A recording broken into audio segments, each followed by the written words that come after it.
We're training glutes and hamstrings.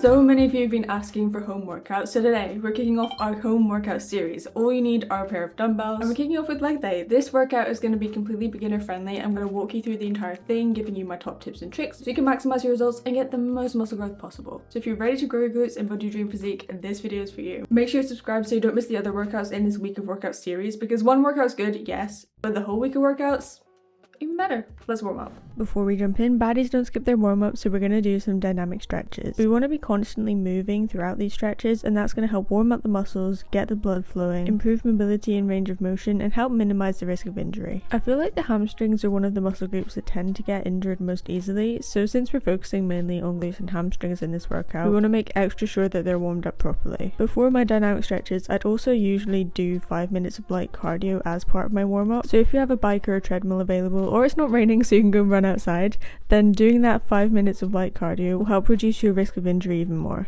First, we're starting off with a compound exercise for the glutes, and that is dumbbell hip thrust. So you want to sit on the floor with your upper back against a bench, a chair, or the sofa, and place the dumbbell across your hips. Your feet should be shoulder width apart and your knees bent at about 90 degrees. As you lift the weight, you're going to brace your core and drive through your heels. Make sure you squeeze your glutes as hard as you can at the top, and aim to reach full hip extension without overarching your back at the top. When you're lowering back down, you want to imagine that your whole upper body is a stiff plank. But if you're overarching your lower back at the bottom of the movement, then that's going to shift some of the emphasis off of your glutes and onto your lower back, making you more susceptible to injury, and you won't get as many glute gains. One of the most important things when it comes to muscle growth is time under tension. All that means is the total amount of time a muscle or muscle group is actively engaged or under load during a set of reps. So in general, if the muscle is experiencing the most tension in the stretched position, that's going to lead to more muscle growth. And a way we can increase the time under tension for any given exercise is just to slow down the reps. So we're doing 4 sets of 12 to 15 reps here, and at the end of your 4th set, you're going to drop the weight and bang out another 12 to 15 reps of purely bodyweight hip thrusts. Next, we're moving on to B stance RDLs, or B stance Romanian deadlifts. If you had a heavier dumbbell that you were using for hip thrusts, now you might want to lighten the weight. I don't have different pairs of dumbbells, so that's why I'm just using the same one, but ideally having a range of weights to choose from will be really helpful in helping you see continuous progress by using progressive overload. So we're going to do 3 sets of 10 to 12 reps here, and to set it up, we're going to hold a dumbbell in each hand, standing with your feet hip width apart. Shift one foot slightly backwards with only your toes touching the ground. B stance RDLs are a hip hinge movement, so that means when you're lowering the weight, first you want to think about pushing your hips backwards and then bending your knees and lowering the weight down. Make sure your spine stays in a neutral position and lower the dumbbells down your front leg, keeping them as close to your leg as possible. On the way up, we're going to drive through our front foot, which is our working leg, to return to the standing position. Now, this exercise is going to target both the glutes and the hamstrings, but you can bias the glutes or hamstrings a little more depending on how low you go. So if you keep your legs straighter and lower the dumbbells further down your leg, then you're going to end up targeting the hamstrings a bit more. But if you bend your knee more and don't lower the dumbbells as low,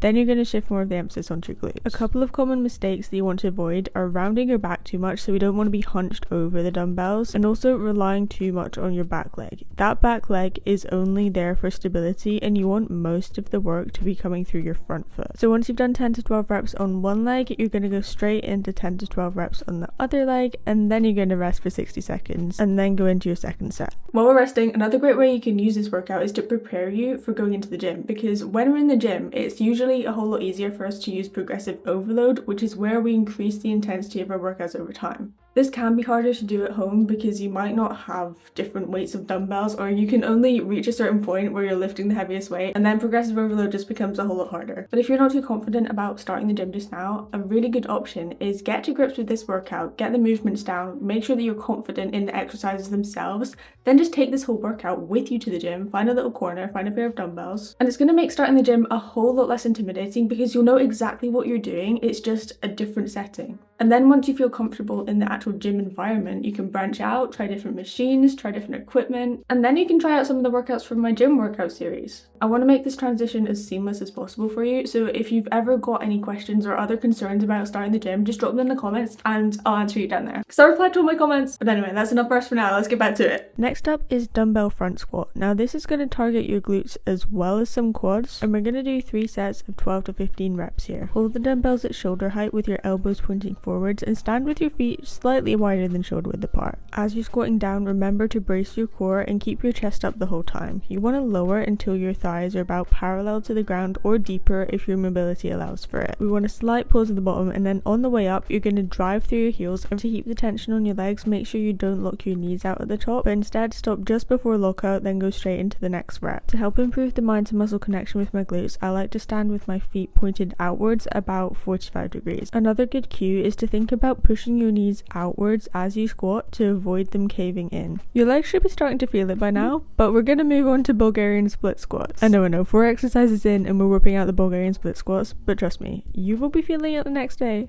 and you will get more leg gains out of this. So this time we're doing 3 sets of 10 to 12 reps, but it's actually going to be a drop set. So once you've done your 10 to 12 reps, you're going to drop the weight and go straight into 10 to 12 reps of body weight Bulgarian split squats. But then that's only half a set because you got to do the other leg. So you're going to pick up the weight again, do 10 to 12 reps, drop the weight, and do 10 to 12 reps of body weight, and then 90 seconds to 2 minutes rest. So to get in the right position for Bulgarian split squats, you're going to sit on the sofa or bench or whatever you're sitting on, stretch your leg out in front of you, and where your foot falls, that is the position that you want your working leg to be. So from there you're going to stand up and hold the dumbbells at your sides and place the foot of your stabilizing leg on the surface behind you. Because we want to emphasize the glutes more with this movement, we're going to have a slight bend at the waist. So we're not bending over our back, but we're just hinging our hips. That's going to shift more of the emphasis onto our glutes, as opposed to if we had our torso more straight up, that's going to be a more quad dominant variation of the Bulgarian split squat. In the downwards motion, we're lowering that back knee towards the floor, and then on the way up we're going to push through that front foot to return to our standing position. Again, we're not locking out our front knee fully at the top, but we're going straight into the next rep. I'm just going to warn you now, by the end of this your legs may be shaking.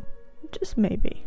Just a little bit. Next, we're going to aim to burn out the glutes with some dumbbell sumo squats. Having a wider stance than the traditional squat is going to shift more of the emphasis onto your glutes, but your quads will still be involved to some extent. So we've got 3 sets of 10 to 12 reps, and you're going to set this exercise up with your feet wider than shoulder width apart and your toes slightly pointed outwards. Hold the dumbbells in front of you with your arms extended and lower into the squat position, keeping your chest up and your knees tracking over your toes. You want to go as deep as your mobility allows you while keeping the tension in your glutes. Push through your heels again to return to standing, and remember, no looking out at the top. I feel like sumo squats are a squat variation that's easier to hit depth with, but as always it will depend on your lever length. So if you have longer femurs and a shorter torso like me, then you'll likely find it harder to hit depth in squats. So usually what we'll see is we have to lean forwards more to be able to hit that depth.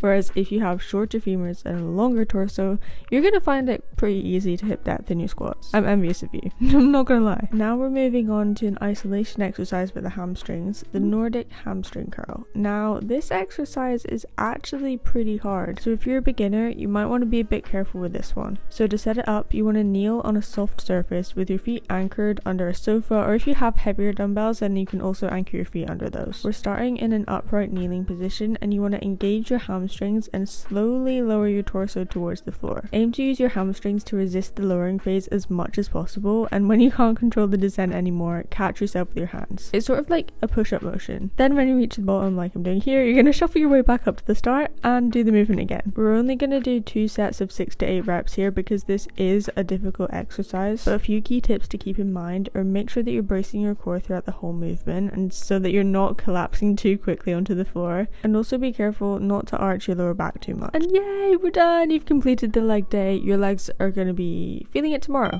Let me just put it that way. I'd also recommend doing some static stretches after this workout, very similar to the dynamic ones that we did as part of our warm-up, but static stretches are going to reduce your muscle tightness, aid your recovery, and also help your nervous system relax. So thank you so much for watching. I know you're absolutely going to smash that workout. Let me know how you get on. Give this video a thumbs up, share it with a friend who'd also find it useful, and subscribe because you're a real one for making this far. I appreciate you so much. And if you're thinking about starting the gym, make sure you check out this video next because it's my complete beginner's guide for the gym. It'll give you all my tips and tricks, everything you need to know, and it's really everything that I wish I knew when I started the gym. So love you so much, and I'll see you over there.